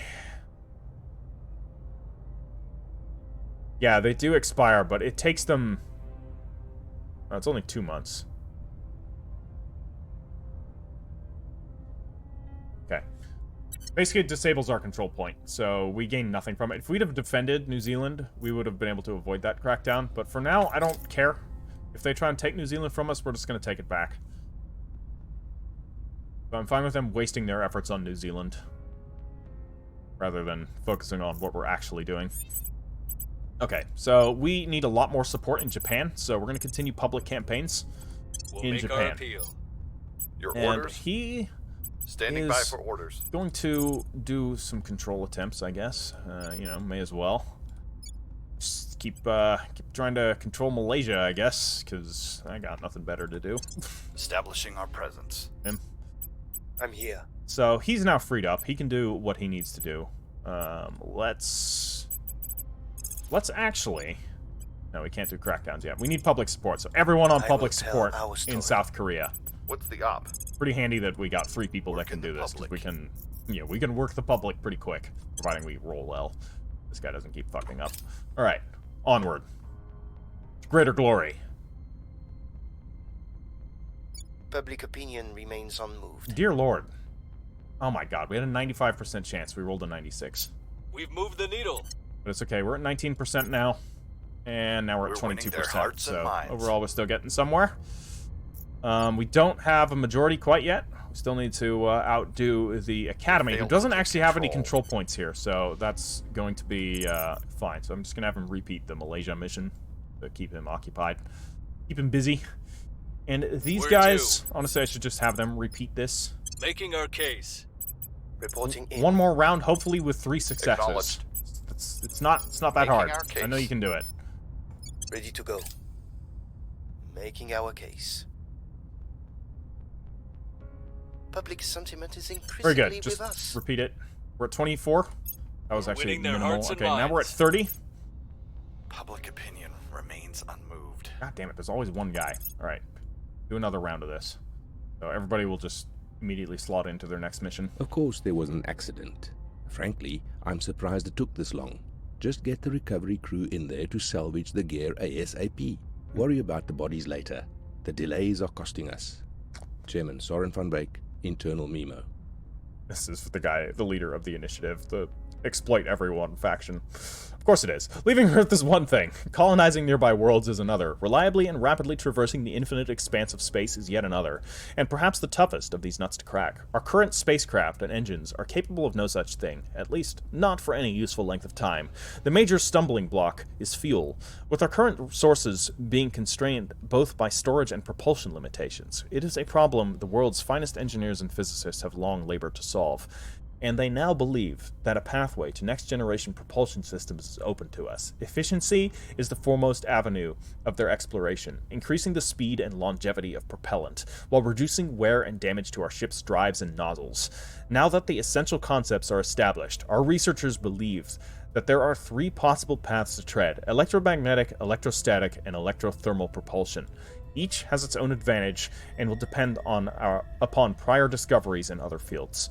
Right. I like reading these things out. I feel they give really cool lore, and it's good sci-fi type of stuff, and the writing's pretty good. So let me know if you want me to do this or not. From the stuff I've seen on YouTube, most of the channels don't, so I feel like I should, just to differentiate myself for the people that are actually interested in like the deep lore of this game, which I am personally. So I think I'm just gonna do it regardless. But you know, if everybody's telling me please stop slowing everything down, maybe I'll paraphrase it or something. I don't know. Okay, so we have proceeded onwards. So we're going to quickly look at the tech tree because we got what we needed. We got deep space propulsion, and of course we are going for solid core fission systems, right? Is that the one? Yeah, this is nuclear freighters. So we actually need 2 things. We need electromagnetic propulsion and nuclear fission in space. But let's just go for nuclear fission in space, first things first. So, we'll get that going. We'll begin this research, and I'm actually going to devote 2 into there, 1 into here. We'll devote 2 and 2, actually. We'll split our research 50%. Right, continuing on. Still lack support. Oh yeah, this. Fine. Look, I don't really care if we take Malaysia or not. It's just a thing. Okay, confirm. Continue on. Doing the same thing again. So South Korea is fully under other people's control, but we can just do a series of... actually, we could probably just do a coup d'etat. Or do we just purge? Because coup d'etat will decrease the stability, basically increase the unrest of the nation, which then means we have to deal with the unrest afterwards. Okay, we're at 33%. Public opinion is moving 36%. in our direction. 39%. Right, that's looking pretty good. We were unable to establish Critical control. failure. Okay, so we pissed off the Malaysians, so they decreased the public opinion towards us by a bit. New project available, Xenology Lab. Alright, that's another space lab, which we can't do anything with space labs until we have enough boost to send up a space station, so there's really no point in worrying about that just yet. The org marketplace has updated with some new acquisitions. Actually, let's look at that. Organizations are really good to get. So, we have the Tyros Semiconductor, which will grant the Steel Project and Public Campaign actions to whoever gets it. So that can be good for him. This will allow him to do a public campaign. It won't be a high chance of success, but it's still something. And it'll give him +1 investigation and +1 espionage. So actually that's not good for him, because he has crap espionage, and this is something that would be good for this guy, except he can't use it, because he doesn't have the stats for it. Who's our astronaut? This would actually be good on him, because the astronauts use these 2 stats, or actually they use espionage quite a bit. And it grants some... Does he have Steel Project? He does not. So, it benefits him. He gets Steel Project from this. He gets +8 monthly income, which is always good. And he'll get +1 investigation, which isn't all that useful to him. But he gets +1 espionage, which will definitely be useful later. So I'm going to buy this. It's going to cost, how much? It's going to cost us? 380? Ooh. And 33. Okay, we're only going to be able to afford one of these, I think. But we can technically afford a money one and a, another one. Okay, that's pretty good. Horatio Marketing will grant access to the public campaign and increase the amount of influence gained. So this is actually good then for our scientist pal. This will grant him the ability to do public campaign, and it doesn't have any stats that he's not going to benefit from, so it's just going to give him extra influence. So, Horatio Marketing, congratulations on your acquisition. Alright, so now we're basically out of money, but we can buy one of these influence-costing ones. Alright, the Fornax Foundation decreases your cash income, but increases influence income and grants the advised mission. That's not great. The Austrina Foundation grants the advised income. Also, you can see they grant little bonuses to, like, this is +3% to knowledge investments. But these 2 kind of suck. Yeah, they both suck. Let's be real here.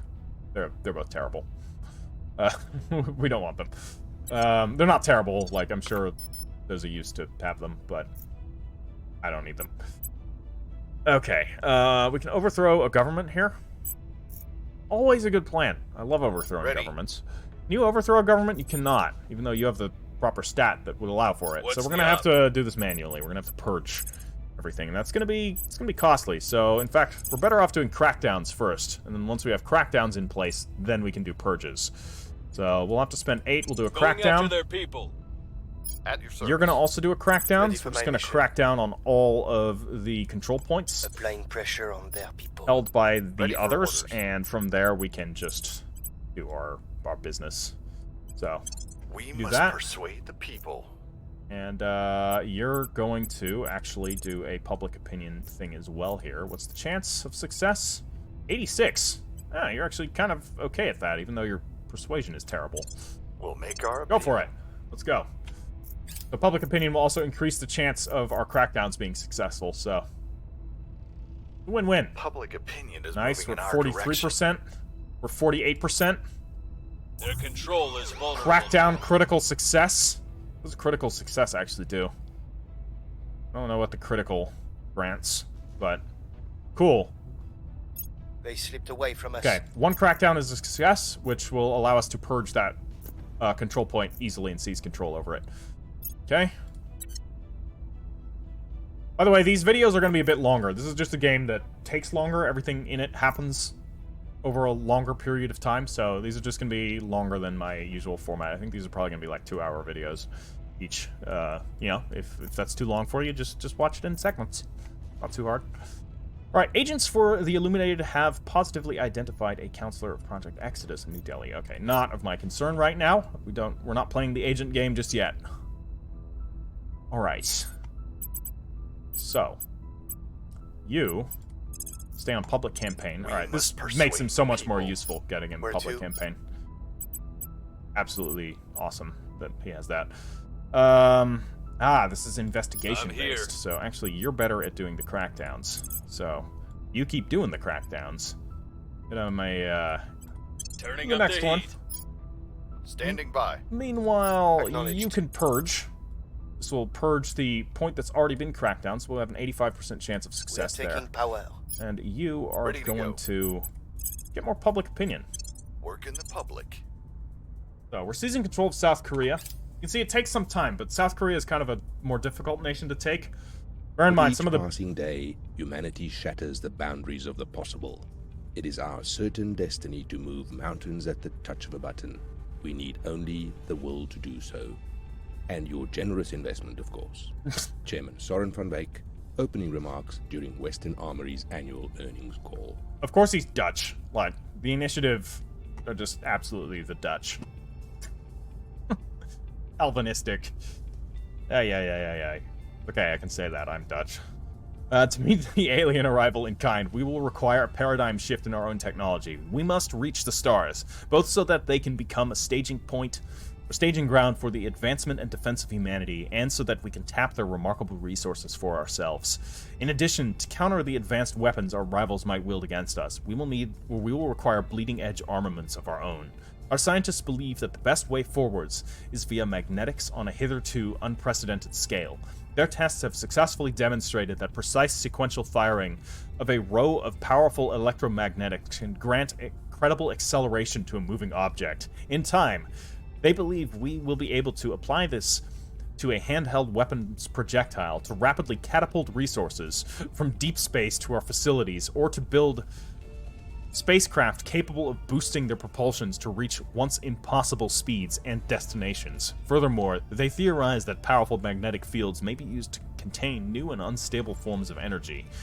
These latest advancements are but a gateway to a brighter future. We cannot yet wholly dispense with the old ways of propulsion, transport, and containment, but certainly a reality where we can dramatically augment them with magnetic forces within reach. The doorway to tomorrow yawns open before us. It's pretty cool.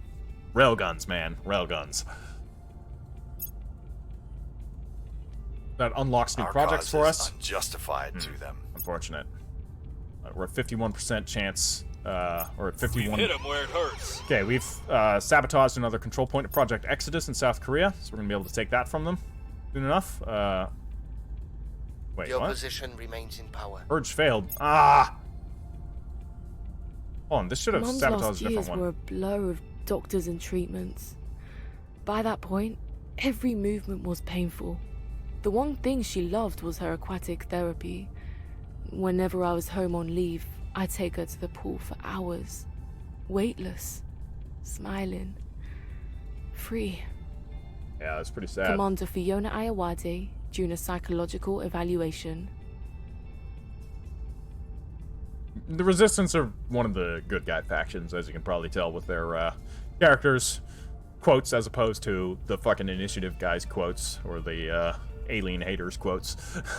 The old rules of aerospace cease to be when there is less aero and more space. Craft built for the purpose of traveling, transporting, and fighting in space have much greater allowance for design versatility when the friction and drag are no longer an issue. Materials can be more dense, and designs can be more utilitarian. This does mean, however, that ships built for space must be built in space, at least if we are to avoid time-consuming and costly haulage from Earth, not to mention finding room for the colossal factories. Once the sizable initial investment is complete, orbital shipyards will provide an essential anchorage from which commerce, construction, and combat vessels alike will be born. Yep. This is all very true, so this unlocks a whole lot of potential options for what we can do with our spaceships, which we will check out in due time. The new normal. Operations section reports. The initial global upheaval in response to the alien arrival has calmed somewhat, with various political and economic interests recognizing that whatever the aliens are doing, the end of the world is not immediately upon us. With the sense of emergency fading, entrenched power structures are reasserting their authority, and humans are spending more time worrying about each other than about the aliens. In short, our moment to strike is quickly passing.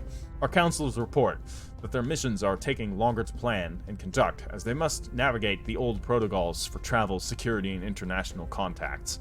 We can still move forward, and some of our missions will have a greater impact as we spend more time on them, but everything will take longer to accomplish now. So, basically what this means is the world's settling down. It was, it's a bit like the COVID crisis, right? First couple of months, everyone was in a state of panic, and then it just became the new norm, right? Lockdowns, it sucked, but it wasn't as bad, right? And that's kind of where we're at now. There's aliens arriving, but, they're not going to kill us tomorrow. They might kill us in 10 years, but do we really need to worry about it all that much? If it's 10 years from now, somebody's probably going to figure something out to do about it, right? That's what's happening here. Basically, now we only get missions every 2 weeks instead of every week. Trust me, this is actually a good thing. You may think that that's very annoying, but it's not, because it speeds the game up quite a bit. Alright, let's see. What do we want to do? I think we continue public campaigns in South Korea. Ready to go. You are going to attempt to purge in South Korea, hopefully this time with success. Terminating the opposition. Where do you need me? Public campaigns. Your orders? We're just like going ham here. Telling our story. And Acknowledged. Yeah, you do a purge as well. Oh, you're actually quite good at this. Terminating the opposition. Yeah, of course you are. You have very high espionage. Right. Hopefully we can purge too. Alright, another alien fleet is in orbit. Normally this is a bad thing, but for us it's a good thing. Another UFO has crashed down, so we can actually send our scientists to investigate. We want to do all of those investigations because we want to get as much xenology research bonus as possible. So, new project available. This will allow us to actually create ships. It's useless to get this until you can build in space. So you have orbital shipyards, because building them on Earth is, as the Public mission sentiment is increasingly with us.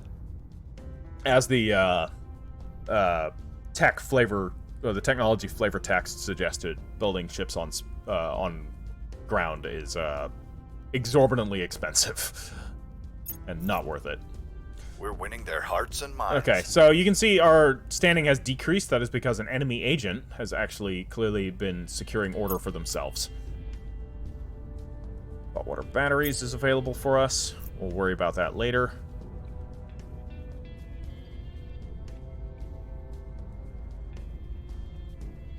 Our people have taken control. All right, we have a control point in South Korea. This is going to make further attempts at securing this a hell of a lot easier. We got boost in mission control here. That's fucking cool. Funding's pretty good. Inequality is moderate. Let's stick to 2 welfare. No, we'll stick to 3 welfare because currently this is highlighted because inequality is a problem. Keep the economy and knowledge going. We can reduce our unity to 1 because I actually like the diverse because it's giving us more research points. We'll get our military to 2. And nuclear weapons. We don't currently have any nuclear weapons. None of us have nuclear weapons. We should probably get nuclear weapons, actually. Although that's not really a big investment there, so I'm going to just leave that empty for now. Okay. Now build social science labs in orbitals, but we don't Mission have any aborted. space stations, so there's no point in doing that. Purge mission aborted. Ah, that's annoying. course. Yeah, makes sense. We should not have done a double purge. Can't purge again until we have more crackdowns in place. So, speaking of crackdowns in place, let's put a crackdown here on this control point. Ah, you target the control points separately. Makes sense. All right, well, we'll get this one from Project Exodus. No, that's the Protectorate. Okay, technically these guys might be our friends, but we need their tracking down stuff more than they do. So ready. What's the op? You keep doing your thing. Actually, no, Ready. no. You investigate alien facility. I'm here. Standing by for orders. And you are going to do. Are you going to crack down? Crackdown is investigation. Yeah, you actually can. So do that there. 62%. I'll take that bet. And where to? Jingju, you can continue garnering us support. We need to continue making sure that the enemies aren't, like, outbidding us for support. Because right now, there are several factions fighting over this territory. Normally, it isn't always like that with seizing control of regions. You don't always have to fight for them, but the ones that multiple people are contesting, you generally do. Crackdown complete. We've got ourselves a crackdown, which means we're going to be able to do a purge next turn. People will come to our side. Good. Public support. Double crackdown. Control is vulnerable now. Nice. So we can do a double purge next turn. And we'll basically be set to take the rest of Korea. So, nice. So we've investigated the crash in Bolivia. Crashes don't immediately turn up anything. It's just basically boosting, like, providing a permanent boost to your xenology research, which is the purple researches, which are often important for the faction missions, which are research-oriented, for the most part. Okay. You can now do another public campaign mission. And where do you need me? you are going to not do a purge because that's espionage-based, but you can crack down the final region here. 39% chance of success. Do it. Bring it up to a 77. Meanwhile, you two reporting in. are going to be doing full purges. Okay. Your orders. Do this. 96% chance. Removing our enemies. And Aristides. Oh shit, this is this guy. Fuck. I don't know if we can double purge. Do we have two people that can purge? I think we don't. We must persuade the people. You can purge. Standing by. Not very good at Ready it, for though. my mission. You can also purge, but no, he can't. Reporting in. What are the chances of performing a purge here? 75%. You know what? That's not bad. Let's do it. 85. Targeting the opposition. I'll take that bet. That'll leave one enemy point left if this actually succeeds. Let's hope that it does. Okay. And we'll have full control over Korea, which will be nice. Alright, the supply depot project, that's good. Supply depots are useful once we have actual space stations. As you can see, we have 1.5 boost, so we can actually maybe start to consider some space stuff. I think no, you need a lot more boost than 1.5, what am I saying? Especially if you don't have nuclear freighters unlocked. When you have nuclear freighters unlocked, you can do stuff with, like, low amounts of boost, but... yeah, we're at 56 in South Korea, 60 in South Korea, that's good. Now we're going to be able to hold it better, too, because we have a control point, and we're about to have 2 more control points, I think. This all works out as planned. We are in control. Nice. Now. Our people have taken control. All right, triple control in South Korea. 1 left. Project Exodus. You're on your last legs here. All right, so we're going to send our standing by for orders. Spy here to do a crackdown.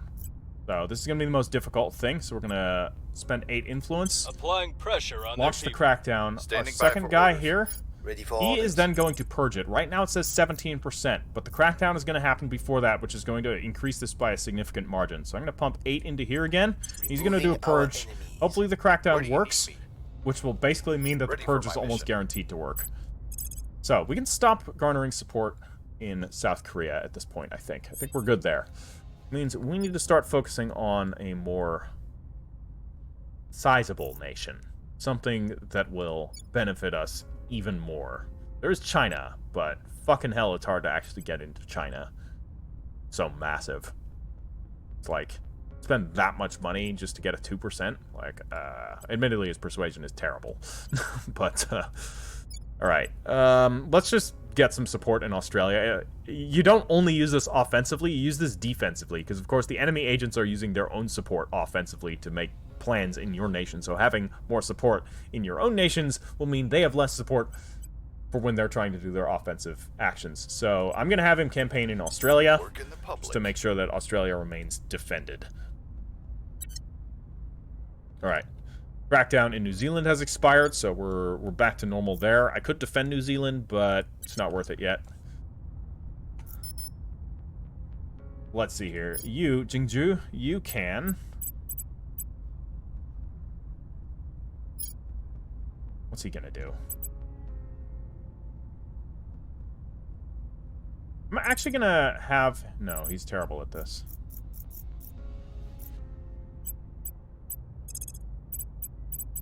No, so just do public support again. Do the same thing. Just do it in Australia. Telling our story. Firm assignment. Let's go. Alright, we actually have too many control points right now, which is kind of a problem. So we need to get another counselor that has good administration, because that will, or administration command or persuasion. We've neutralized their key people. Right. We now are going to probably control this. So this is going to impose a penalty onto, yeah, our influence. Income, which sucks, but it is what it is. The people will come to our side. Great, let's see if we can take this. Take South Korea. Come on, you got it. 97% chance. Don't fuck up. We are in control now. Good. South Korea is ours. We now have a budding space program. It's going to get somewhere eventually. One thing that we are going to want to do is we're going to want to end our rivalry with North Korea, because North Korea is also under our control. So this is basically determines the different nations, or how the nations actually, like, act with each other. So what I'm going to do is I am going to actually spend quite a bit of influence. This is going to cost a lot to do. But we are going to end the rivalry with North Korea and form an immediate alliance with Japan and Australia using South Korea. Okay? There we go, making peace. Army under illuminated control. That is the South Korean army. Nice. The first army. Again, if you have suggestions for names, if any of you guys are from some of these regions that, you know, the armies have cool names or something, tell me. I will gladly name them that. But this is where I'm going to end today's episode. So we have ourselves a pretty strong holding in the Pacific. We control Australia, we control New Zealand, we control Japan, and we control the Koreas. We control, we'll just call it Korea Unified, as it once was. And there's actually something that you can do to fully unify Korea that comes in with the technology later on. So we're absolutely going to try that, of course, to make it one nation again, which would be great. But we're looking okay. It's okay. I think we're probably not in first place. I think the Academy is in a very strong state looking at what they control. They can control most of Germany. They control half of France, half of Great Britain. Protectorate controls part of Russia. The Initiative is in a fairly capable state. I think the Humanity First are probably not very powerful because they have a lot of kind of lower-powered nations. They do control the Gulf states, which are not to be trifled with. But nobody's gotten their claws into the states or into China yet, which makes sense. Russia is the easiest of the big nations to take. But yeah, it's looking all right. It's looking all right. I don't think we're the strongest faction. I think we're probably like third behind the Protectorate and the Academy. I think Academy's in first, Protectorate's in second. And then either us or the Initiative in third. Probably the Initiative in third and then us in fourth. But I may be overestimating the Initiative a little bit. And Humanity First is, I think, the weakest faction. Project Exodus is also, I think, quite weak at this point. Yeah, guys. That's all for today. Remember, if you're enjoying this, help my new series out by leaving it a like and leaving a comment with suggestions for what to do. Now, I will say... due to scheduling and the fact that I have significantly less free time than I did before, since I started a full-time job, I will probably be recording these when I can and then spacing out the releases of them, which means there may be instances where I have, like, pre-recorded several episodes and that they will come out, 3 or 4 days apart from each other, maybe even more than that, to be honest. So if you make a suggestion and I don't act on it in the next episode, that's why. Just remind me of it in the next one, the next comment, or don't. Like, I keep almost everything in mind. Just be aware of that. Anyways, I hope you're all doing well, and I'll catch you in the next one. Ash Heriter out.